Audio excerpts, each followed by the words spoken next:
sempat ingin mundur nggak sih Pak? Pertarungan batin. Nah, pada saat itu saya agak galau, sempat ya ingin memutuskan lebih baik kembali. This is On The Track. Are you on the track? Saya dari tadi merhatiin Bapak sebagai pimpinan KPK kayak bebannya nggak berat, padahal angka korupsi kita masih jauh di atas rata-rata. Kalau pimpinan KPK yang lain, ini nggak sih Pak? Ada yang galak nggak sih? Siapa yang paling galak Pak pimpinan KPK? Kalau Bapak jelas enggak, karena dari tadi ketawa-ketawa mulu sama saya. Saya kira sebenarnya dari 5 yang tegas itu ya 2 orang kita ketahui, misalnya Pak Nawawi dan Pak Firly tegas gitu ya. Kalau saya dengan Pak Alek ya relatif kalem lah begitu. Santuy ya. Gitu ya Pak ya. Kalau Bu siapa? Bu Lili. Loh, kok lupa Pak sama temennya? Bu Lili ya beliau keibuan, ngomong ke anu, tapi juga di tataran-tataran tertentu dalam hal-hal komitmen misalnya tentang perlindungan terhadap tersangka, saksi, korban. Kalau diperlakukan tidak benar, Bu Lili juga bisa galak gitu. Pak, kalau misalnya kita lihat ya di berita-berita itu tuh banyak banget kemudian tersangka tuh yang merasa mungkin dia beban gitu kan kalau misalnya mau diperiksa sama penyidik begitu. Emang penyidik KPK tuh galak-galak ya Pak? Penyidik KPK saya yakin tidak ada yang galak dan tidak mungkin akan temperamennya tidak akan galak, karena penyidik KPK setiap menyidik itu yang memantau bukan hanya atasan langsung. Kan penyidik atasnya ada satgas, di atas satgas ada dir, di atas dir ada dep, di atas dep ada pimpinan. Semua level itu pada saat wawancara kan ada CCTV-nya. Kami bisa memantau, bisa lihat ya, Pak, bisa melihat di ruangannya. bisa ya dari atas apa yang dilakukan di teman-teman di penyelidik maupun penyidik terhadap saksi ataupun siapapun yang sedang dipanggil diperiksa, itu kami bisa memantau. Jadi kami yakinkan tidak akan ada kegalak-galaan. Ada cerita-cerita lucu nggak sih Pak? Maksudnya ada nggak sih yang tersangkanya kemudian tiba-tiba sakit perut, terus kemudian keringetan, terus muntah-muntah? Itu kan banyak tuh Pak kalau kita denger nih cerita-ceritanya. Bapak pernah lihat itu? Emang ada yang kayak gitu Pak? Ya, ada yang baru nyampe saja sudah gemeteran, ada yang sudah bercucuran keringat, ada yang pingin cepat ke toilet. Ya, itu cerita ya biasalah, banyak yang begitu, karena utamanya ya mungkin karena ada perbedaan keterangan yang harus dia ungkapkan sementara dia ketahui tidak begitu gitu. Itu sudah menimbulkan bagi orang-orang yang baru pertama diperiksa mental begitu jiper gitu ya iya, Pak ya. Waduh, saya dipanggil KPK gitu kan, langsung jiper gitu Pak. Karena Lucu-lucu ya Pak, berarti melihat dari control room CCTV itu berarti lucu, tingkah-tingkahnya tersangka itu lucu Pak. Karena sesungguhnya apa yang kami pertanyakan lebih pada konfirmasi. Sehingga kemudian kalau dia mau berbohong, sementara kami memiliki data komunikasinya atau bukti-bukti yang lain yang setelah kami kumpulkan sebelumnya, mereka ya kesulitan sendirilah, kebingungan sendiri untuk kemudian menyatakan tidak atas apa yang kami tanyakan. Tapi banyak juga nggak sih Pak yang bohong itu, tersangka-tersangka ataupun saksi-saksi waktu diperiksa? Ya tentu banyak gitu, banyak. Dan itu konfirmasinya nanti ketika di cross check dengan alat bukti ataupun dengan kesaksian orang lain. Oke, jadi artinya kalau misalnya memang ngerasa benar, ngerasa nggak ada yang perlu ditutupin, datang ke KPK ya sampaikan aja yang sebenarnya gitu ya. Santai saja. Santuy aja ya Pak ya, nggak aja. Perlu ada yang dikhawatirkan sampai bercucuran keringat, Nggak sampai ada. sakit perut. Soalnya banyak Pak ceritanya, apalagi temen-temennya Bapak loh yang di Senayan pada sakit perut. Itu ceritanya kita denger banyak banget gitu. Ini mungkin faktornya karena penyidiknya juga galak-galak Pak. Kalau kita nonton film India itu kan jadi kalau misalnya menurut saya pandangan saya soal penyidik KPK tuh seperti polisi-polisi di film India, galak-galak gitu Pak. Selain di polisi India ada juga polisi Taliban. Nah, mereka masih panas dingin nggak Pak hubungannya? Insya Allah sudah hangat semua, tidak panas dingin. Hubungan kami sudah hangat karena sebenarnya tidak ada India dan Taliban itu. Oh jadi nggak ada Pak? Nggak ada, semuanya merah putih kok. Oke, tapi itu muncul dari mana Pak? Klasifikasi antara polisi India dengan polisi Taliban, karena kita aja waktu pertama dengar, loh polisi India berarti galak-galak kayak di film India, polisi Taliban ini kayak gimana nih, kita nggak kebayang gitu Pak. Kenapa itu kemudian bisa muncul Pak? Saya kira itu hanya stereotype yang yang dihembuskan di masa-masa pada saat sebelum pemilihan pimpinan KPK kemarin. Itu bias antara yang pro dan pro perubahan dan yang pingin status quo terhadap undang-undang KPK. Itu kan kemudian dipertentangkan bahwa yang Taliban itu seakan-akan yang ingin mempertahankan, yang pro NKRI yang kemudian ingin berubah. Nah, itu sebenarnya hanya ya saling menguatkan kedua belah pihak yang ingin berubah dan ingin yang tetap undang-undang KPK kemarin. Oke, Pak, kalau tadi kan Bapak bilang sekarang udah baik-baik aja hubungan antara polisi India dengan polisi Taliban ataupun penyidik India dengan penyidik Taliban. Kalau hubungan antara pimpinan KPK sekarang gimana Pak? Udah masih kompak atau udah mulai sendiri-sendiri gitu Pak? Namanya pimpinan berlima ya. Dan limanya adalah orang semua. Tentu punya pikiran, punya ide dan emosi masing-masing. Jadi yang penting adalah kedewasaan masing-masing untuk tetap menyatu sebagai sebuah kepemimpinan yang kolektif kolegial. Kalau pemikiran berbeda itu biasa. Kalau kepemimpinan emosinya berbeda masing-masing pimpinan itu juga biasa. Yang penting sekali lagi di momen-momen sebagai pimpinan harus satu, itu saja.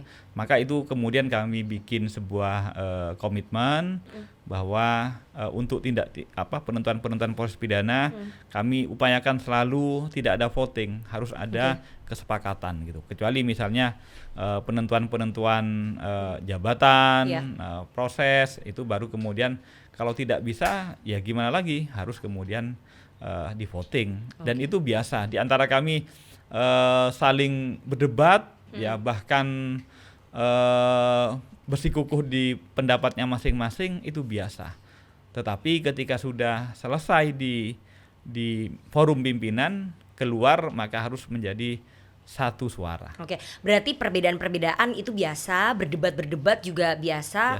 Pernah berantem nggak Pak? Berantem yang sampai diem-dieman. Kalau misalnya kayak kita anak-anak muda kan kalau berantem sama temen gitu, berantem sama temen kantor kan bisa diem-dieman gitu. Pernah nggak Pak berantem sama pimpinan KPK yang lain, antar pimpinan KPK berantem pada saat expose ataupun menetapkan status orang? Ini kan berat ya Pak ya, nentuin status orang jadi tersangka atau enggak. Pernah sampai berantem diem-dieman Pak? Oh, kalau diem-diem enggak. Pernah, Namanya ya? berantem malah harus saling ngomong. Oh gitu. Kalau berantem diem-dieman nggak kelihatan berantemnya di mana gitu. Jadi karena berantem artinya berbeda pendapat, ya harus diomongkan apa yang berbeda. Kalau sudah sepanjang masih ada komunikasi, pasti kemudian tidak ada perang gitu. Berantemnya sampai teriak-teriakan Pak? Kan Ya tadi enggak. ngomong katanya, sampai teriak-teriakan gitu nggak Pak? Enggak, Kayak ya dulu pemilihan biasa. ketua OSIS gitu misalnya. Ya enggak, sampai yang penting menyampaikan pendapatnya. Kan menyampaikan pendapat tidak perlu kemudian berteriak-teriak. Oke, tapi berat ya Pak ya saat harus memutuskan nasib seseorang statusnya jadi tersangka, itu emang berat ya Pak? Berat, itu menjadi bagian terberat dari tugas kami. Jadi menetapkan orang sebagai tersangka itu adalah momen terpenting yang akan mempengaruhi nasib seseorang. Oleh karena itu kami sangat hati-hati, tidak hanya kemudian memenuhi syarat formil ya, memenuhi ketentuan 2 alat bukti yang cukup, ada itikat ataupun mens reanya, ada kesalahan di dalamnya. Kalau itu pun sudah terpenuhi, kami juga masih mempertimbangkan apakah penetapan tersangka itu merupakan jalan terakhir enggak untuk memberantas korupsi gitu. Pernah nggak sih Bapak berada di titik yang aduh saya nggak bisa nih gitu, saya punya beban moral, saya nggak tega nih gitu, terus aduh udah deh nggak usah aja deh gitu, ada nggak Pak? Kami sebelumnya menghadapi mengajarkan hukum ya, mengajarkan hanya pengetahuan. Saat ini itu kemudian dituntut untuk kemudian melaksanakan hukum itu kepada orang per orang, menghukum orang, mulai menentukan tersangka. Tersangka itu berat itu, karena kami sadari bahwa ketika tersangka itu kemudian menyandang status tersangka itu memang belum hukuman ya, tapi kemudian dia sudah berhak kemudian ditahan, kemudian keluarganya bisa ya mohon maaf rusak nama baiknya, dicap secara sosial ya, Pak. Anak-anaknya bisa kemudian jelek nama baiknya juga. Nah, itu bukan hanya pada diri tersangka saja, tapi pada keluarganya juga. Bahkan mungkin kalau ada klan atau ada farm ya, kadang farmnya juga merasa tercoreng. Kalau ada parpolnya juga tercoreng. Nah, pada saat itu saya yang tidak terbiasa menentukan seorang kemudian berstatus tersangka, sekali lagi itu dilema yang benar-benar menggalaukan itu. Di awal-awal ya 1-3 bulan pertama itu baru untuk menentukan tersangka. Untuk menahan orang, saya terbiasa bahwa menahan orang itu harus dilaksanakan secara hati-hati, secara limitatif karena kebutuhan hukum saja. Nah, tapi faktanya memang kemudian kalau tidak ditahan, banyak yang kemudian mengulur-ngulur, dipanggil tidak hadir, alat buktinya kadang kemudian disembunyikan, atau bahkan sebagaimana kita ketahui banyak buron ya, sudah ditetapkan tersangka ternyata melarikan diri. Nah, sehingga mau tidak mau faktanya kemudian penahanan itu perlu gitu. Nah, ketika menentukan perlu dan tidak perlu itu sebenarnya pertarungan bukan di otak saja tapi di hati gitu. Sempat ingin mundur nggak sih, Pak? Sekali lagi sampai saya pernah merasakan bahwa saya kan merasa begini, di Jember saya sudah enak begitu ya. Setidak-tidaknya enak dalam pandangan bahwa kehidupan sudah ya relatif terjamin, tidak sulit lah begitu. Di sini saya kemudian memang kedudukannya tinggi, kekuasaannya besar, tetapi kadang pertarungan batin. Nah, pada saat itu saya agak galau, sempat ya ingin memutuskan lebih baik kembali gitu. Oh, sempat ingin memutuskan mundur ya, Pak ya? Karena pertarungan batin. Pertarungan batin. Tapi akhirnya Bapak memutuskan untuk tetap maju, mencoba karena memang itu sudah amanah gitu ya jabatannya. Ya, akhirnya saya kemudian menemukan bahwa kepastian hari ini bahwa saya pimpinan KPK itu bukan hanya kehendak saya, bukan hanya kehendak dan kesepakatan di Komisi 3, tapi ya Allah Tuhan saya menentukan ini, maka saya harus jalani gitu. Tapi kan Bapak berlima dipilih oleh Komisi 3 DPR, merasa hutang budi nggak Pak sama mereka? Iya, hutang budinya adalah bahwa mereka adalah wakil rakyat yang memilih kami. Kami kemudian harus membalas budinya mereka berupa adalah penegakan hukum bagi rakyat, itu saja. Membalas budinya bukan kemudian saat mereka minta tolong, ada kader partainya yang kena kasus ataupun diperiksa itu kemudian aduh saya merasa harus balas budi nih gitu. Nggak ada ya Pak ya kayak gitu? Ya, balas budinya seperti itu. Bahwa penegakan hukum itu misalnya Anda milih saya, partainya partai X. Saya membalas budi Anda adalah karena saya cinta pada partai Anda, maka kader partai Anda yang mengerecoki, mengurangi, meruntuhkan marwah partai Anda, saya ambil gitu. Tapi pernah dikomplain Pak sama mereka Pak? Ya biasa. Gimana ini Pak Gufron ini, kita kan udah kasih suara ke Bapak gitu loh. Kok kader saya tetap diperiksa gitu? Itu sering nggak Pak dapat komplain? Sering. Dan yang seperti COVID inilah gitu ya. Seperti COVID ini. Kalau ada partainya kena COVID, dicokok oleh rumah sakit, apakah kemudian partainya bengak-bengok? Kan enggak. Ini demi menyelamatkan partai Anda supaya tidak menulari kader-kader yang lain, supaya nama besar partai Anda terjaga, kami harus amputasi, harus disekolahkan dulu di penjara begitu. Pak, sekarang kan sudah ada Dewan Pengawas. Itu bedanya antara KPK periode Bapak dengan KPK periode sebelumnya. Dewan Pengawas itu kan kayaknya kelihatannya isinya orang-orang yang udah senior di penegakan hukum, terus kemudian orang-orang yang punya track record juga bagus begitu, sehingga mereka dipilih oleh presiden. Tapi mereka itu punya kemampuan ataupun punya wewenang untuk meriksa penyidik KPK, meriksa pimpinan KPK. Bapak takut nggak sih Pak sama Dewan Pengawas? Ya, perasaan takut itu harus ditumbuhkan. Karena apa? Kalau tidak merasa takut nanti seperti anak kecil yang tidak punya rem kan. Nah, salah satu untuk kemudian menimbulkan perasaan bahwa kita harus hati-hati karena ada yang mengawasi, salah satunya karena ada dewan pengawas yang harus ditakuti. Takutnya karena mereka udah senior, udah sepuh-sepuh Pak, atau memang karena mereka punya wewenang yang super power? Bukan super powernya ya, artinya bahwa mereka bagi kami seperti kita naik mobil lah, dia navigatornya begitu. Bukan takut dalam kerangka kemudian tidak bisa berbuat, supaya takutnya bahwa dia sedang mengawasi kita. Jadi bagi saya Dewas adalah mitra. Dewas adalah mitra ya Pak ya. Jadi kalau mitra sering berantem nggak sih Pak sama Dewas? Atau nggak enak karena udah mungkin seumuran sama orang tuanya Pak Gufron gitu kan, udah sepuh-sepuh semua Pak, udah senior semua Pak, udah pada pensiun gitu. Bukan hanya seumuran babe saya, memang beliau itu dosen saya. Oh gitu Pak, yang mana Pak? Pak Haryono itu dosen S2 Pak saya. Haryono, Ya, gitu. Pak Haryono. Jadi kalau misalnya mau mendebat juga nggak enak ya Pak? Iya. Pak Artijo memang itu sekelas mbah saya.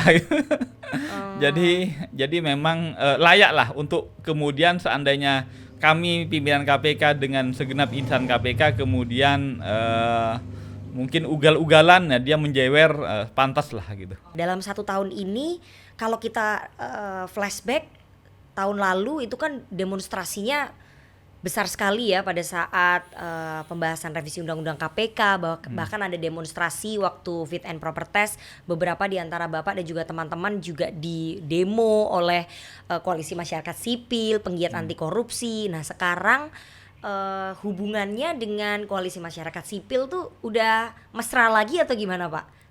Ada rajin sering diskusi undang-undang mereka atau gimana sih Pak? Hubungan KPK dengan setiap elemen masyarakat itu memang harus mesra dan kritis. Tidak boleh mesra banget sehingga mengakibatkan mereka mendewa-dewakan KPK, tapi juga harus kritis supaya apa? KPK selalu terjaga. Bahwa KPK itu bagian dari jabatan publik. Publik harus tetap mengkritisi. Tapi juga dikala titik-titik tertentu, kritis-kritis tertentu, masyarakat perlu kemudian kembali hadir melindungi KPK kalau kemudian KPK akan dibubarkan. Oh, kayak dulu ya Pak ya, Iya. kayak dulu gitu ya. Tapi Iya. kalau hubungannya pimpinan sekarang sama wadah pegawai gimana? Sudah mesra lagi, sudah enak, atau masih panas dingin gitu, tarik ulur kayak layangan gitu Pak? Saya mungkin seperti layangan itu perlu, karena kalau tidak tarik ulur tidak akan naik layangan itu, gitu. Jadi sekali lagi pimpinan dengan insan KPK ataupun wadah pegawai sampai saat ini hubungannya ya konstruktif lah begitu ya. Mereka kritis, ada kebijakan-kebijakan apa tetap mereka melayangkan surat tentang keberatan, ya tetap sampai saat ini masih dan itu di masa damai memang mereka harus kemudian mengkritisi kami terus gitu. Di masa kritis mereka harus kemudian membentengi kami. Gitu. Jadi kayak menghadapi anak-anak mahasiswa gitu ya Pak. Mirip gak sih Pak menghadapi wadah pegawai ini? Karena kan kalau kita lihat gak ada loh Pak di korporasi ataupun di lembaga manapun yang wadah pegawainya ataupun para pegawainya itu bisa mengkritik ke bos-bosnya, ke pimpinannya. Ini baru terjadi loh di KPK. Maksudnya Bapak seperti menghadapi anak-anak mahasiswa yang memang bandel-bandel tapi sebetulnya mereka anak-anak baik gitu Pak. Ya seperti itu menjadi bagian dari yang pertama saya juga shock gitu ya. Ada sebuah struktur organisasi di mana bawahan itu kemudian boleh tidak terima, boleh menolak, bahkan mengkritisi setiap instruksi. Dan ternyata itu saat ini saya alami begitu. Awalnya sekali lagi shock gitu. Setiap saya yang perintah kalau di tempat lain dulu, saya dulu di fakultas, jangankan dosen, jangankan mahasiswa ya, karyawan gitu ya. Dosen-dosen yang memang juga biasa berdebat, berbeda pendapat, itu biasa di dunia kampus gitu. Tapi ketika struktural urusan kepegawaian mereka sangat taat, gitu, ya sangat taat kalau di dunia kampus. Tapi di KPK ini ternyata itu beda. Urusan kepegawaian, urusan struktural mereka masih bisa kemudian menolak ataupun mengkritisi minimal lah ya, mempertanyakan lah gitu. Jadi setiap Bapak nyuruh dulu mereka mempertanyakan gitu. Enak banget ya Pak, itu kalau di kantor saya nggak bisa Pak, kita bisa nggak digaji Pak bulan depan. Gitu ya Pak ya. Tapi akhirnya lama-lama mereka bisa nerima kalau misalnya Bapak minta tolong gitu, menginstruksikan. Gitu. Karena kami kemudian memahami begini, kepala mereka dengan kepala kita itu boleh isinya beda. Tapi, yang penting komitmennya satu. Yang penting komitmennya untuk KPK yang semakin mampu berdaya membersihkan Indonesia dari korupsi. Kalau itu sudah terbangun, maka mungkin pikiran saya dengan pikiran orang lain berbeda strategi dan metodenya. Di titik itu boleh berbeda. Tapi saya katakan bahwa kamilah saat ini pimpinan, kami yang menentukan strategi. Begitu. Ada juga pernyataan menarik yang Bapak sampaikan. Ini sempat saya kaget juga, kok Bapak bisa menyampaikan seperti ini gitu. Kalau menurut Bapak itu OTT saat ini hanya untuk sekedar hiburan aja. Maksudnya gimana Pak? Apakah ini hanya pertunjukan-pertunjukan untuk kepentingan publikasi atau gimana Pak? OTT itu adalah salah satu cara untuk menangkap. Jadi sesungguhnya bukan hanya satu-satunya, salah satu dari serangkaian cara. Tidak dengan OTT itu juga bisa begitu. Lantas pernyataan saya mengatakan bahwa OTT itu hanya sebagai hiburan, karena kadang begini. Jadi seakan-akan semua orang saat ini orientasinya pada OTT. Padahal sekali lagi OTT bukan satu-satunya. Banyak kami menangkap kemudian menghandle tindak pidana tanpa OTT, dan itu sebenarnya besar-besar. Tapi itu di teman-teman media exposure-nya kurang. Sebelum ada OTT-nya. Gitu. Tapi OTT ini memang diakui oleh pimpinan yang sekarang terlalu banyak dramanya gitu Pak. Bukan terlalu banyak dramanya. Maksudnya dramanya yang dipertontonkan. Karena kan kalau kita lihat ada yang kemudian waktu ketangkap OTT sama siapa, berapa, di mana, itu kan banyak bumbu-bumbu gitu. Ya, yang begitu-begitu sesungguhnya memang kemudian membikin wahnya kan. OTT-nya itu siapa, dengan siapa, lagi apa, itu Pak. Itu sebenarnya yang kemudian menjadi pengaburan dari ini sebenarnya apa yang ditangkap gitu, berapa yang ditangkap gitu ya Pak ya. Lah iya, publik senang yang begitu-begitu kan, bahwa ternyata selain korupsi ada dimensi-dimensi lain yang lebih menarik juga gitu. Sekali lagi begitu. Tapi sekali lagi kalau ada tindak pidana sudah sempurna tindak pidananya, kami akan tangkap, kami akan operasi tangkap tangan, kami akan bahasa media akan di OTT. Itu adalah tidak mungkin kemudian sudah ada laporan ternyata benar terjadi tindak pidana kami biarkan, pasti kami akan tangkap gitu. Tapi itu bukan cara satu-satunya. Ada pernyataan menarik juga yang Bapak sampaikan ini di masa pilkada, di musim pilkada Bapak menyebut 82% calon kepala daerah itu di sponsori, dan itu kemudian disambut pernyataan Bapak dengan Menko Polhukam Pak Mahfud MD disponsori oleh para cukong. Ini datanya dari mana Pak? Karena itu ntar calon-calon kepala daerah pada murka semua Pak. Itu datanya dari mana Pak? KPK telah melakukan penelitian sejak 2016 dan dilansir tahun 2018. Jadi itu bukan pernyataan dari langit, tapi dari fakta yang kami himpun. Jadi teman-teman di KPK bersama LIPI melakukan penelitian tentang sumber pendanaan calon kepala daerah pilkada. Intinya menyampaikan bahwa para calon itu rata-rata memang tidak semuanya memiliki modal, karena modal untuk pilkada sangat besar kan. Pertama, untuk biaya mahar bagi pendaftaran untuk didukung oleh parpol. Kemudian itu segmen pertama ya, untuk kemudian dapat dukungan. Kemudian segmen kedua, biaya kos politik yang memang diperlukan pada saat perlunya kampanye, sosialisasi, bikin forum-forum dan lain-lain yang memang untuk menyampaikan visi misi pada saat kampanye ya. Itu sisi kedua, pra pra pencoblosan. Dan kemudian hari H pada pencoblosan. Hari H pencoblosan itu ada dua jenis. Ada yang legal, ada yang ilegal. Yang legal misalnya apa? Operasional untuk saksi-saksi, mengamankan suaranya gitu. Itu kalau tidak diamankan, tidak ada pembiayaan langsung bagi saksi-saksinya, bisa tercecer, bisa hilang. Oke, artinya memang pada kenyataannya mereka semua tidak menggunakan uang logistik sendiri begitu ya, tapi ada sponsornya ya. Sponsornya Ada. memang cukong-cukong begitu seperti yang disebutkan oleh Menko Polhukam. Itu data dari KPK, Pak. Dari KPK menyampaikan bahwa kami tidak menyebutkan cukong-cukong. Iya, itu yang nyebut Menko Polhukam, Pak. Yang kami sebut bahwa hanya berapa? 18% yang didanai oleh dirinya. Oh, oke. Yang oleh misalnya dirinya pengusaha ataupun pokoknya memiliki modal sendiri. Selebihnya artinya 82% itu berarti disponsori pihak lain. Oke, kalau disponsori pihak lain artinya mereka akan berutang budi, berutang bantuan dari sponsor-sponsornya itu, dan mereka harus ganti kan nantinya setelah mereka terpilih melalui ya mungkin proyek-proyek APBD gitu ya, Pak ya. Itu hasil penelitian KPK berarti. Iya. Jadi KPK memang kemudian memetakan bahwa kenapa sih bupati kemudian korup? Karena korup karena memang harus mengembalikan modal. Modalnya itu siapa? Baik dari dirinya ataupun dari sponsornya.